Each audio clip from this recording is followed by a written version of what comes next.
Good morning, everyone. It's Robert from On My Turntable. Hope you're having a great morning this morning. It is Friday morning. As always, a coffee kind of morning. Hope everyone's doing well. Um, got up early this morning. Just woke up. I don't know why. And of course, having a coffee, watching some YouTube videos. Came across this panel of 5 wonderful members of the VC talking about top 5 80s riffs. And who was on this panel? None other than Jeff Witcher, Vinyl Destination, hosting it. Amazing Jeff Witcher. I love him. He's just so funny. So serious, but so funny at the same time. You got Gary, Physical Format, Rock and Roll. What a knowledgeable, wonderful guy. Aaron Mutha Alamar, one of the most giving people in the VC. I love Aaron, have been from the start, as well as Chris Profi, musically obsessed. Wonderful, wonderful Chris. And Logan, one of the most knowledgeable guys in the VC from Murmur Than Hell. 5 great guys talking about a great topic, top 5 80s riffs. So I thought I'd join in and maybe show some that weren't mentioned, maybe some that should. I'll leave that up to you guys. I'm going to go show 10. I'm not going to spend a lot of time on each song, but 10 great riffs from the 80s. I didn't go through the whole 80s. I just chose maybe the first 80, 81, 82 type of thing, because that could be a list of 100. But I chose some 10, hopefully 10 great ones. So before I get started, though, please go over to Jeff Witcher's Vinyl Destination and like and subscribe. Leave wonderful, wonderful comments. Gary, Physical Format, Rock and Roll, leave wonderful, wonderful comments. Like and subscribe. Aaron Mutha Alamar, the same, please. Chris Profi, Musically Obsessed, the same, please. Like and subscribe. Leave wonderful, wonderful comments. As well as Logan, Murmur Than Hell. Go over to his channel. Like, subscribe. Leave wonderful, wonderful comments. These guys are super, super nice, wonderful, knowledgeable. They're all doing well. Their channels are just skyrocketing and blooming. I hope to catch up to these guys at one point. Working hard to do it. Also on this top 10, and they're not the absolute top 10, they're just 10 songs I've chosen. I'm going to leave a Spotify playlist below just to let you guys listen to some of these great, great tracks. So let's get started. I've talked enough. So from the game, Queen can rock it out with the best of them. The first couple of albums just rocked, and heavy, heavy stuff. Well, there's a great heavy track off of this one as well. So the game, 1980 released, the 8th studio album at that time. You got Dragon Attack. What a song. Second song off the album. Very bass-driven track, so the bass opens it up along with the guitar as well. There's actually a bass solo in the song as well, bassy and groovy. Freddie's vocals are gritty, and it's just hard and heavy and deep and dark. I just love that song. So from the game, their 8th studio album, Queen and Dragon Attack. Just amazing stuff. Amazing stuff. A couple of the Southern rock bands from Beating the Odds. You got Molly Hatchet. I love that cover as well. They always had great covers. Molly Hatchet. You got the title track, Beating the Odds. So Beating the Odds, 1980 release, 3rd studio album. Triple guitar threat from Molly Hatchet. Southern rock at its best. Love the groove of that track as well. And a great rockin' track to open up a really wonderful album. Again, Southern rock at its best. Modern Southern rock at its best. As well as these guys. You got the Outlaws and Ghost Rider. Another great album from these guys. And the opening track, Ghost Riders in the Sky, 1980 classic track. I love the acoustic guitar in the beginning. Nice, beautiful acoustic guitar, and then it kicks into this rockin' themed riff, almost like an old Western style, spaghetti Western style riff. Just a classic stuff. But A wonderful, wonderful song. Ghost Riders in the Sky from um, the Outlaws. Awesome album. That's number 8. From number 7, and this band could kick it out with the best of them. And it's not the song I'm choosing off of this one. But you've got the beautiful Wilson Sisters off of Beb Lestrange from Heart. This is a great album, by the way. So it's sad that they're kind of splitting. Anne's going one way, Nancy's going another. They're all both touring separately. Family rivalries or whatever. Whatever happens. It's a sad state because they are so great. And this is their 5th album, 1980 release. And I chose Even It Up. Cool bluesy opening of the track. Kicks into this great groove.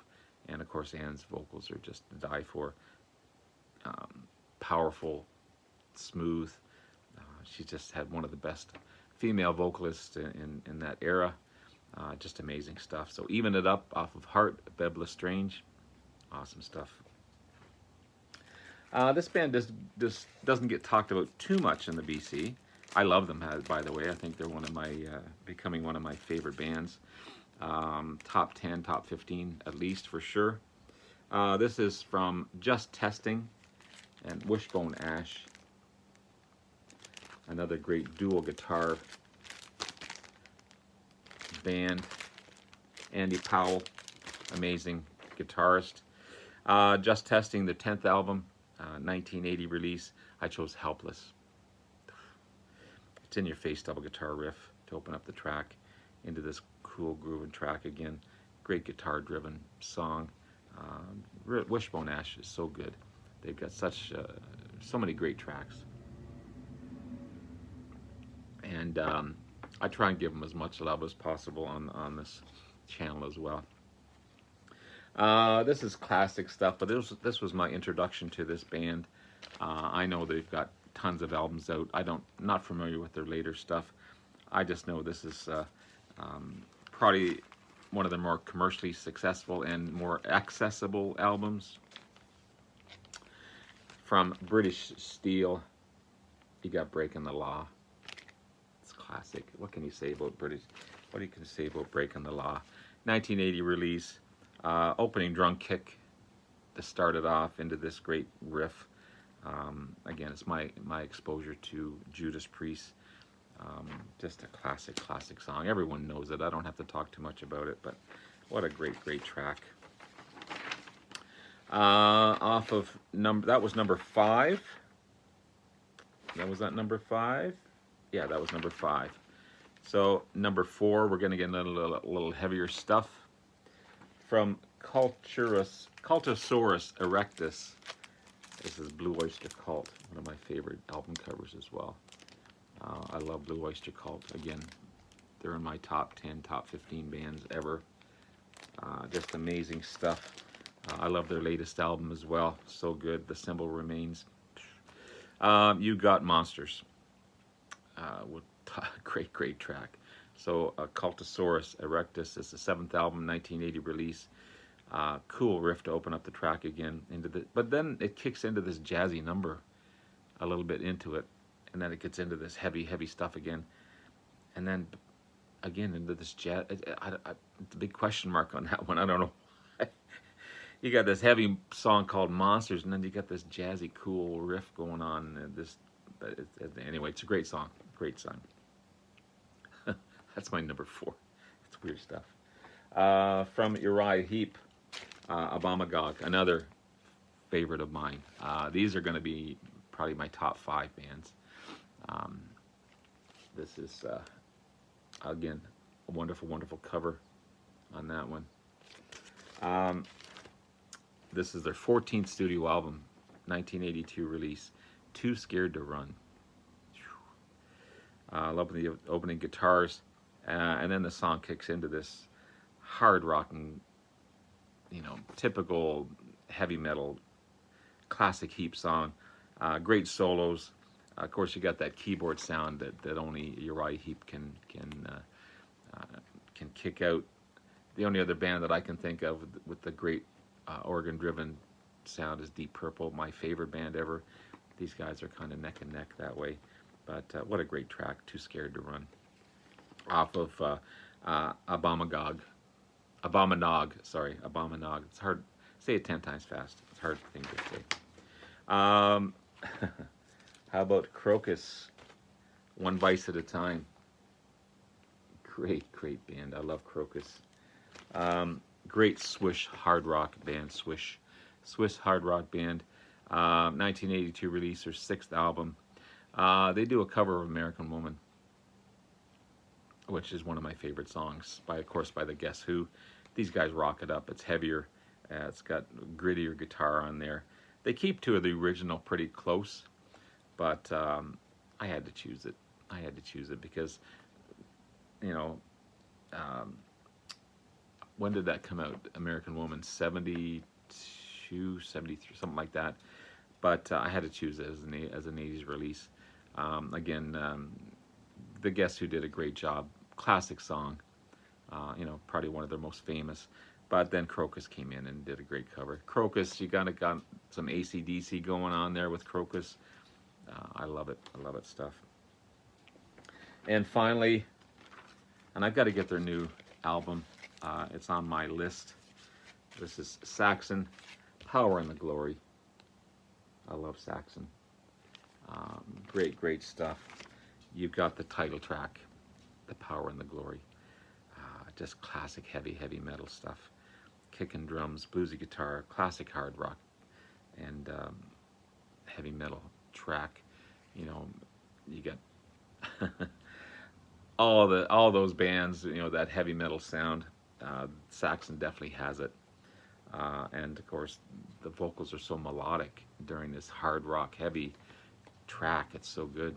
But there you have it, guys. There's 10 great opening tracks. Again, I'll put a Spotify playlist below. Hope you guys enjoyed. Again, go over to Jeff Witcher's channel, Vinyl Destination, and watch that wonderful, wonderful show. I was laughing my ass off through most of it because they're just all great. They're all funny. And it kind of went off in 10 different directions. And I don't know whether they called each other immediately, but every time one person showed an album, the other one showed one right off the bat. So I don't know if that's, you know, they text each other and then did they set it all up? I don't know, but it was so funny.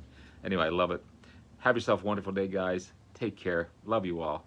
Talk to you again soon. Bye now.